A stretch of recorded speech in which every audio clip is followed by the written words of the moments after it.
What's up, everybody? Welcome back to another episode of Tattoos and Recovery. I'm Wyatt Thomas, and I got another special guest here today, Mr. Tony Hazel. What's up, everyone? What's up? Hey, this guy here, we met in, fifth grade? Yep, fifth grade, Miss Park's class. Yeah, Miss Park's class. And Mark, my buddy Mark, our buddy Mark, introduced us, and we've been best friends ever since. And we may not have picked on Mark a little bit. I may not have made him take his socks off in middle class because they were mine. But we also have Mark's little brother in the building. He's behind the cameras right now. Come here. Just show your face. Just show your face. Okay. He does have my cowboy hat on. This is Ashton. This is Mark's little brother. He's also grown to be our friend from picking on him as a little kid. Since day one, we got some good pictures that go way back. Some little Halloween pictures. There, yeah. Get a little close to that mic when you talk. That's it. True. But we've he was a little mushroom, and now he's a statue. We just went to the gym tonight and got a good workout in. Tony here has known me through thick and thin and pre-party Wyatt, I guess I should say, and during Party Wyatt and after Party Wyatt, and so Mark is another buddy. Then even Mark's family, we just pretty much grown up with these guys, and these guys know me better than anybody. So if you ask them questions, they'll probably tell you some crazy stories, but we won't unfold those tonight because that'd be a long night. So, but anyways, Tony here is an avid hunter. That's why I have this beautiful half a rack of a deer that my grandfather found, and I don't know if he found it or shot it, but Tony here is a monster when it comes to hunting. This guy goes in the freaking he don't even talk to anybody for at least 3 months. If you want to talk to him, you better wear hunting boots and meet him at the property because he's out there tilling the land or scoping something out from afar. He's just an animal. And we went out scouting this year. And what you shot a couple bucks this year? What did you get? Yeah, I had a pretty good year. I got 2. In my place here, and then out in Nebraska. So yeah, the first one was pretty nice 9-point. Yeah. I actually thought it was a bigger buck so I passed that. The smaller one I shot, I passed it earlier in the year. Yeah. Because I had that bigger one on the trail camera. It's not a bad buck still, but not really what I was going for. And then the second one I shot was a nice one. That was a big buck. That was too, man. We were that thing. He allowed me to come out, and he's got this like scouting stand in the middle of his property, and you could 360 see his whole property from this hill. And we were sitting there looking, and then this buck came in, man. Holy smoke. It looked big from 100, 200 yards away. Yeah. Well, that was kind of cool because we sat up there, and I wasn't it was like mid-October. I wasn't expecting anything too much, but it was a good scouting hunt. Yeah. And I thought we actually had a chance to kill that buck that night because he came out right from the swamp through the hardwoods, and he was going into the food plot. And he was tried rallying at him, but he didn't care. He was rolling with another smaller 2 bucks. Yeah, we watched that one 8-point rake that tree up pretty good. Yep. Cool. That's what caught my attention. I was like, man, that's huge. And then I looked behind, and that big boy was coming in. Yeah. Whatever that point out to.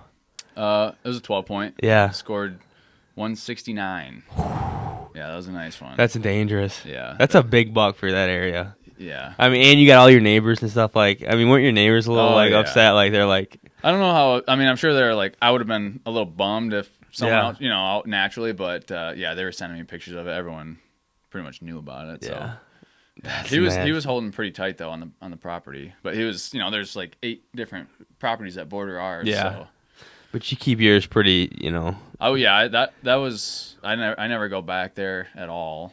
So where I shot him at was where you saw him, When you were sitting, I shot him right in that spot. Yeah, you wouldn't even that night when we went out there and scouted, we stayed till an hour and a half after dark, and I was like, waiting for all the deer to move. Yeah, he's waiting for all the deer. I'm like, I think there's more coming. I don't think, you know what I mean?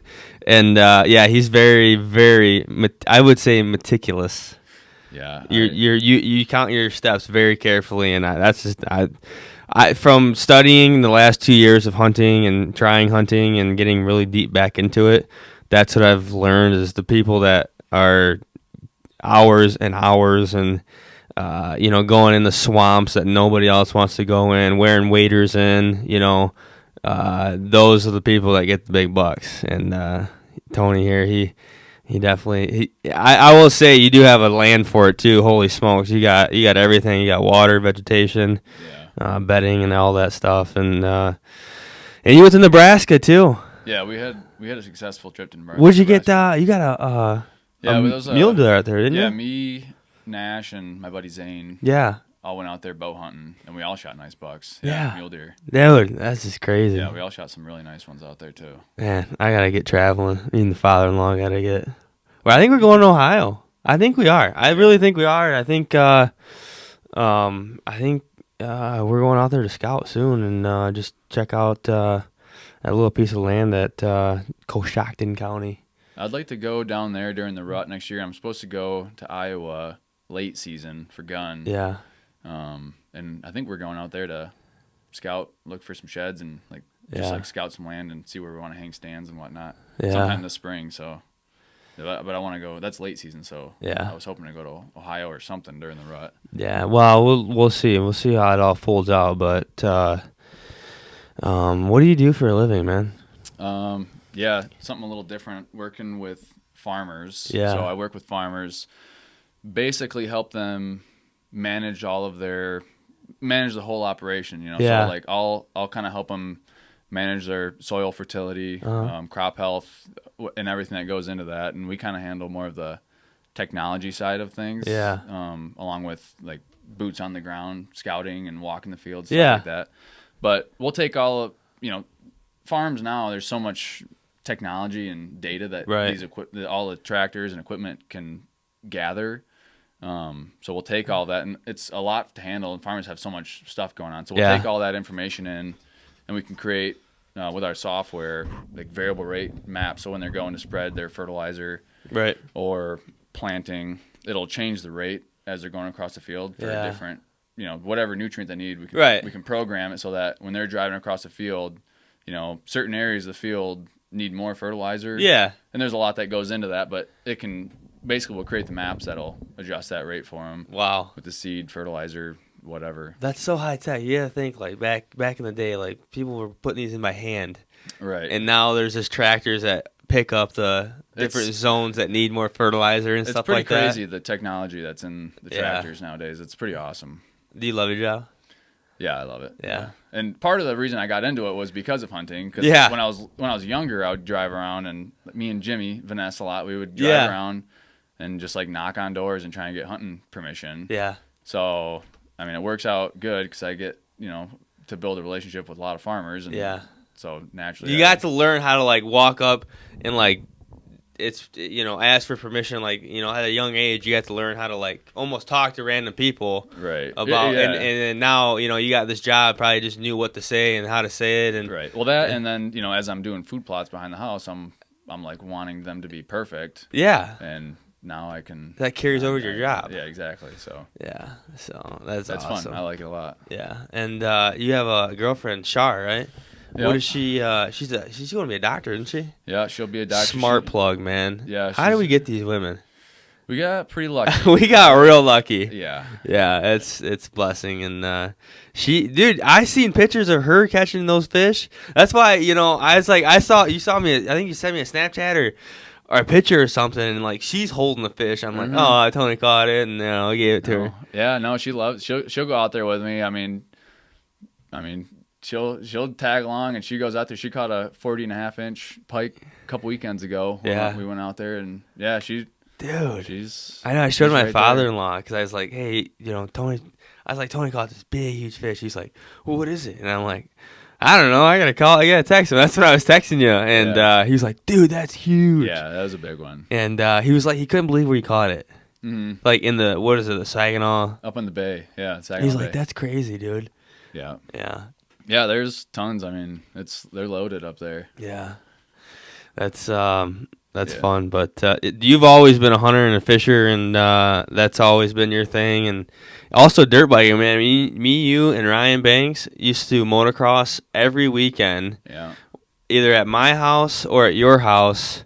Yeah. And man, that was our childhood, was that right there. And I mean, Mark would even show up, and he wouldn't even do anything. He'd just be sitting there hanging out, or because we're gonna ride dirt bikes. Yeah. Like, Mark, you can come over, but we're riding motocross bikes, and he'll drive around on the Rhino and roll it over occasionally. Oh my gosh, you remember that? Oh yeah. There may or may not have been some Kool-Aid involved, and Mark is.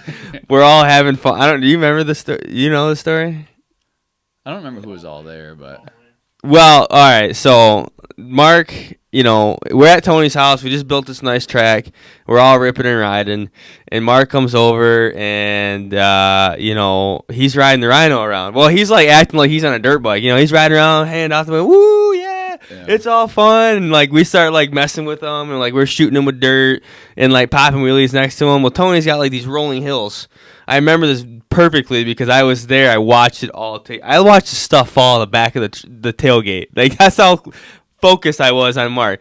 And he comes on the side of this hill, comes down, and then hard cuts it one hand and just literally just rolls it twice. And he was so scared, and he was like, oh my gosh, what happened? I think it scared him. He's lucky he wasn't buckled up either. Nothing, man. Just messing around, and yeah. So lucky, man. That Rhino has been very forgiving over the years. Yeah.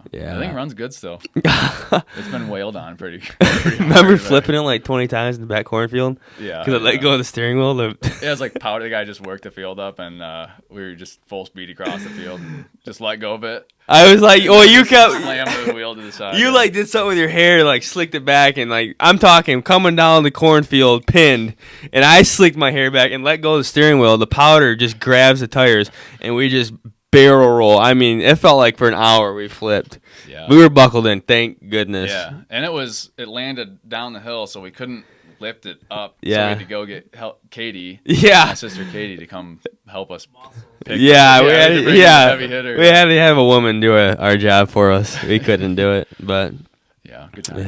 Yeah.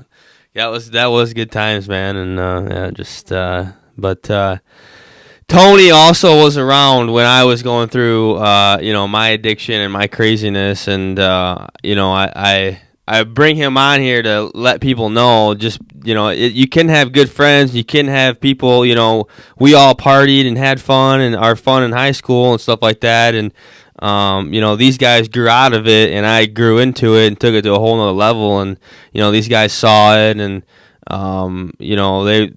I can almost remember that, just the distance grew between us as friends. I mean, you got to imagine me, Tony, and Mark, and a couple other guys. We hung out for like 4 or 5 years, all through high school, even a couple years out of high school, every weekend. Like, we were at someone's house doing something. We went on spring breaks. I mean, we did everything together. And it's like 3 best friends that anyone could have. Yeah. And, and so, the addiction that I had on my end, just kind of, it took me away. I started hanging out with the wrong people and getting down bad track. And, I started to realize that these guys weren't hanging out with me as much. And, they were like noticing. Probably, you guys are probably noticing, weren't you? Well, I don't know. I mean, that's the thing, is probably like, so for me, I never really got into anything too crazy. I just kind of did my own thing. I never really thought about it, and I never did it. So I just never really assumed, nothing bad's gonna happen. It's fine. We hang out and party sometimes, but that's about it. Come home and everything's fine. Right. So me is like almost, and this is probably a good lesson to learn for a lot of people out there who have friends who are. I mean, obviously, I know you're not hanging out with the best crowd, right? And so I know what you're getting into, but at the same time, I never think anything bad will happen. We hang out, ride motorcycles around, and everything's fine. Right. Come home at the end of the day, but it's probably a good lesson learned to be a little more conscious. And I think everyone could probably be a little bit better about like reaching out and like, hey, I think towards the end, I remember Mark like sitting me down, and he was like, "Hey, dude, you all right?" Right. And I was like, and I think that's, I mean, because I was bringing it to his house down in the basement, and I remember you guys were just like, right. What the heck are you doing, dude? And I was like, whoa, man, you know, it's all good. And it was just like and I think after that, I think Mike was like, hey man, dude, you all right, man? Like you're going down a little bit of a path, like, and yeah, and I guess that is a lesson. Like if you have somebody in your friend group going through that, talk to them, reach out. Don't just play it off and just think they're all right. I mean, it's hard sometimes to approach someone like that. For me, you weren't gonna say anything to me that was gonna be like, oh yeah, I'm gonna change tomorrow. Right. You know what I mean? I was on a path of destruction. Yeah, you were definitely always crazy, but once you get into it, yeah, there was no. It's not like I was gonna be like, hey man, I think you should take it easy, and you were just gonna take it easy. Yeah. No. So no, I had hit a wall, and but I will say, Tony here, when I did go down and I did overdose and I did get out of the hospital on the third day, I finally came to. Tony had I think you found out from somebody. How did that take place? Did you call me? You called me, I think. You were just like, hey man, what's going on? Maybe that was it, yeah. And I was just like, hey dude, I just OD'd and I just got out of the hospital.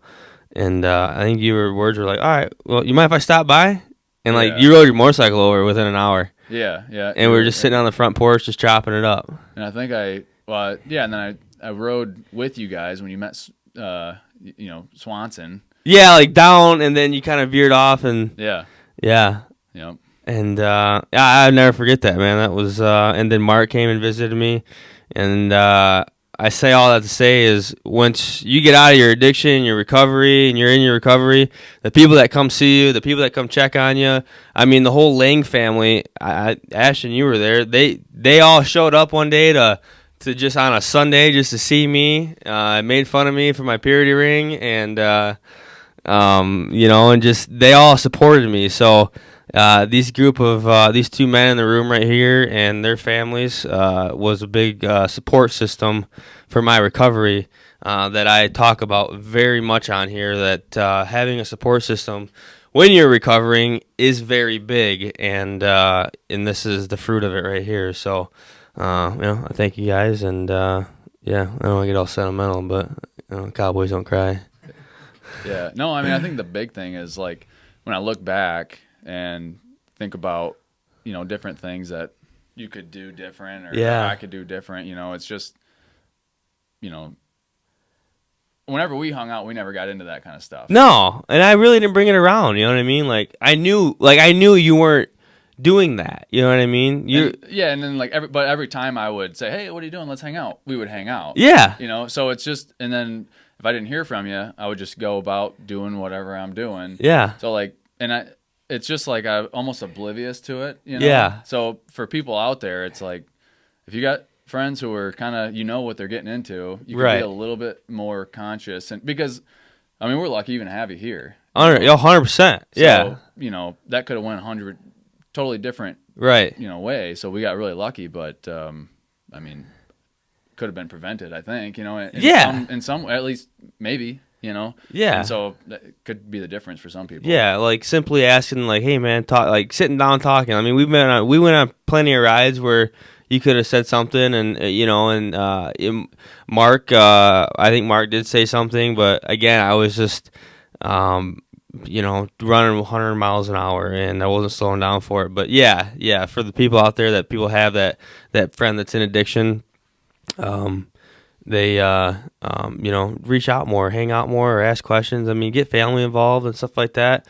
And I remember one time I was speaking at a school just a couple years ago, and I had two girls come up to me afterwards, and 3 girls, and they were younger. They were in ninth grade, whatever. I was speaking at high school, and the one girl was like, "Hey, my friend, she's smoking pot." I mean, she just threw a laundry list of stuff out, and I was just like, "Whoa!" And I'm looking at the girl, and she's looking at me, and I'm like, "Well, is this all true?" And the girl's like, "Yeah, it is. I mean, I'm just hanging out with the wrong people, and this and that." And I just think those two girls, I mean, I hope they're still friends today, but I mean, they probably saved that girl's life and changed her life forever because those two friends helped out and,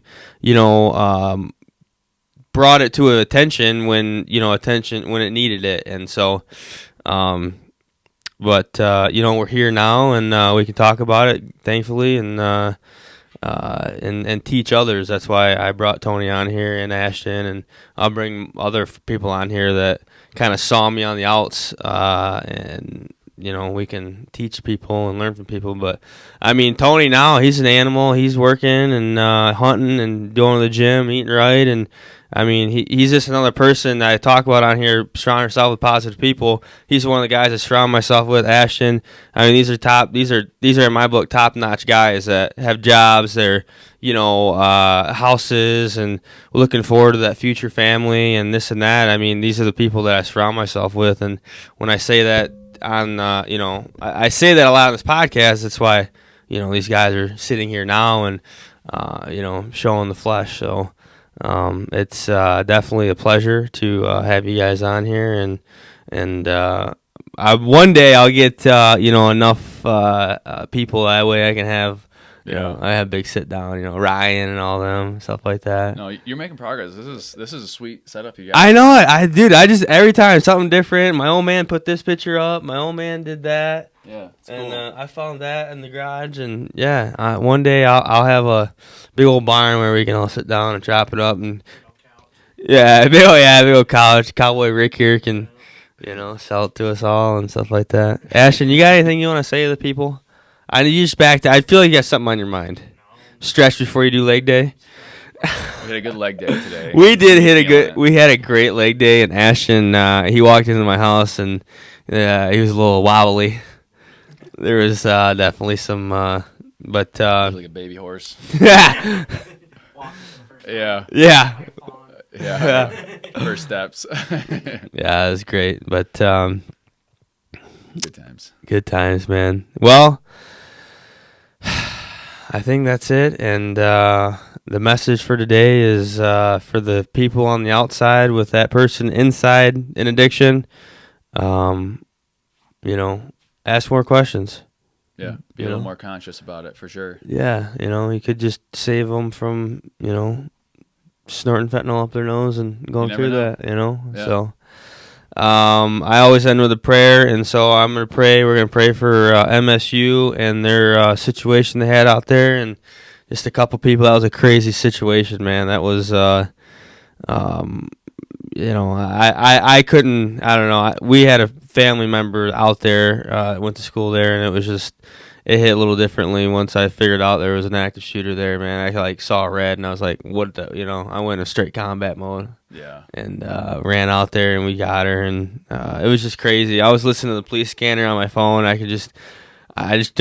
thank you. Well, I could say I thank you for all the first responders, to all the police officers, to all the firemen, to everybody that responded to that, and just your courage and the strength that you had to just go out there, guns blazing, trying to find this guy on the loose, not knowing anything about, maybe him popping around the corner and shooting. I mean, it was just crazy. He went on for hours walking around. And Tony here, he went to MSU, and I think your older sister did too. And we used to go there all the time.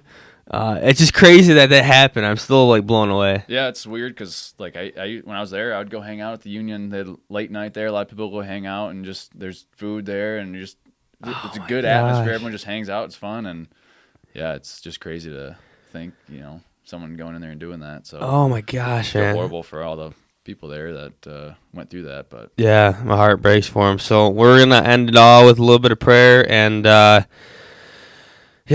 Just let God do some work. So, Father, we thank you for this time. We thank you for this opportunity for my brothers to come on here and tell the outside story and tell a little bit about them. And we just ask that pray strength and wisdom and knowledge over them as they go through their work week. Father, we just ask you that we pray for all the MSU students and all the MSU families and faculties and everybody that was involved out there. We just ask that you give them strength and courage and the wisdom and the peace at mind to get through what has just happened.